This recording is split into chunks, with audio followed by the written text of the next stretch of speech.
بسم الله الرحمن الرحيم السلام عليكم ورحمة الله تعالى وبركاته داوديال كسر وهذا أخبارات كحقت عيارها ورارك جدا بي لانك سبورتها يعني كوكسو جد بنيا قضبض داود أنتنا وحكم بذا كذا برشلونة وسر رسمي ولو ريكتي حدقي كذا أتلتيكو مدريد أنتون كريزمان باول بوكبو هشيسك شخصية لقاري كذا ريال مدريد iyo labada kooxood oo ka wada xaajoonaya dhamaystirka heshiiskiisa Peter Crouch ciyaaryahankii hore ee Liverpool iyo xulka qaranka Ingiriiska oo si rasmi uga fariisay ciyaaraha kubadda cagta waxyaabaha kale ee daawadayaal qodobada aad kula soo doontaan waxa ka mid noqon doona Barcelona oo doonaysa ciyaaryahanka lagu magacaabo Lautaro Martinez oo u dheelaa kooxda Inter Milan qodobadaas iyo kuwa kale daawadayaal ku soo dhawaada Barcelona ayaa si rasmi ah ugu dhawaaqday saxiixa xidiga xulka qaranka Faransiiska iyo kooxda Atletico Madrid ee Antoine Griezmann 120 milyan oo gini ayuu ugu biiray kooxda Catalonia ka dhisan ee Barcelona xidiga xulka qaranka Faransiiska oo muddooyinkii ugu dambeeyay aad loola xiriirinayay kooxda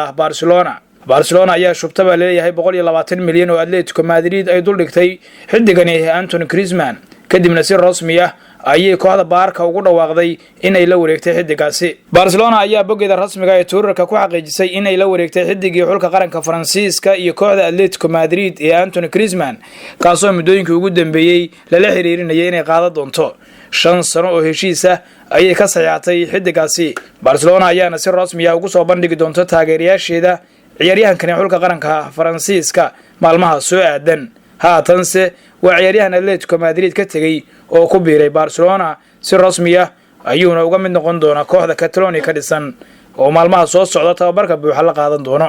xidigii hore ee xulka qaranka Ingiriiska iyo kooxda Liverpool ee Peter Crouch oo 38 sano jir ah ayaa ku dhawaaqay inuu isaga fariistay ciyaaraha kubadda cagta 21 sano ayuu ciyaarayay kubadda cagta haatan ayuu si rasmi ah ugu dhawaaqay inuu ka fariistay isagoo 38 sano jir ah Peter Crouch ayaa Twitterkiisa waxa uu maanta ku soo qoray kadib waqti dheer oo aan caadi ahayn oo ku soo qaatay ciyaarista kubadda cagta waxaan go'aansaday in aan ka fariisto kubadda cagta ciyaaristeeda waxa uu yiri aad baan ugu faraxsanahay waqtigii wanaagsanay aan soo qaatay iyo saaxiibadii aan kubadda cagta markaa la soo qaatay wanaaga waxaan go'aan ku gaaray in aan ka fariisto ciyaarista kubadda cagta 21 sano ayuu ku soo jiray xidigan xulka qaranka Ingiriisku ciyaarista kubadda cagta waxaana uu kamid ahaa weeraryahanada ugu cajiibsanaa ee soo maray xulka qaranka Ingiriiska 17 sano isagoo jira ayuu bilaabay in uu ciyaaro kubadda cagta Peter Crouch ayaa waxa uu soo ciyaaray kooxo fara badan oo ay kamid yihiin Liverpool, Tottenham Hotspur, QPR, Bournemouth, Aston Villa, Norwich City, Southampton, Stoke City, Burnley, Dulwich iyo Hamlet. Peter Crouch ayaa saftay 735 kulan oo 11 kooxood u ciyaaray isagoo dhaliyay 205 gool halka xulka qaranka Ingiriiskana uu markaasi u saftay 42 kulan oo uu dhaliyay 22 gool waa legend weyn oo kubadda cagta Ingiriiska markaasi ka fariistay waxaana markaa uu ka mid noqonayaa weeraryahanadii ugu wanaagsanaa ee soo maray xulka qaranka Ingiriiska khubaro badan oo dhanka isboortiga ah ayaa ka hadlay muhiimadda xidigan uu lahaa ciyaarta kubadda cagta waxaana markaa uu haatan yahay xidig si weyn loogu xasuusan doono muhiimadiisa kubadda cagta iyo taariikhi uu ka dhigay kooxaha kala duwan ee qaaradda Europe si gaar ah dalka England maanta ayuu 38 sano isagoo jira waxa uu ku dhawaaqay inuu iska siibay kabaha uu ku ciyaarayay 21 sano xidiga xulka qaranka Faransiiska iyo kooxda Manchester United ee Paul Pogba ayaa heshiiska shakhsiga ah la gaaray kooxda Real Madrid ee dalka Spain qaadka dhexe kooxda Manchester United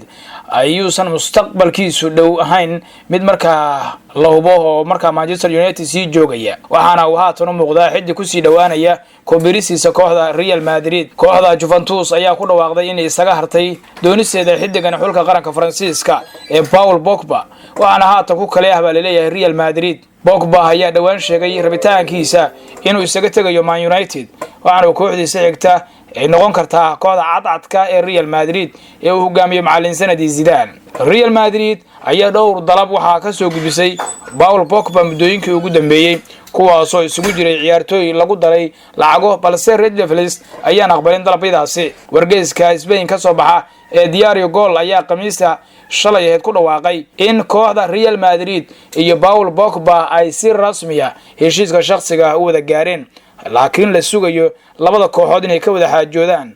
iibka xidigani wargeyska ayaa sheegay Pogba inuu sanadkii ka qaadan doono lacag 13 milyan oo gani ah kooxda kubadda cagta ee Real Madrid. haatan waxa kaliya ee harsan ayaa baa la yiri labada kooxood ee Real Madrid iyo Man United inay ka wada hadlaan isla markaana isku fahmaan heshiiska guud ahaaneed.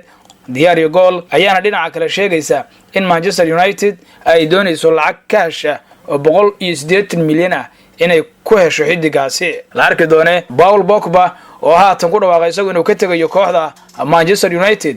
Real Madrid heshiiska shakhsiga la gaaray iyo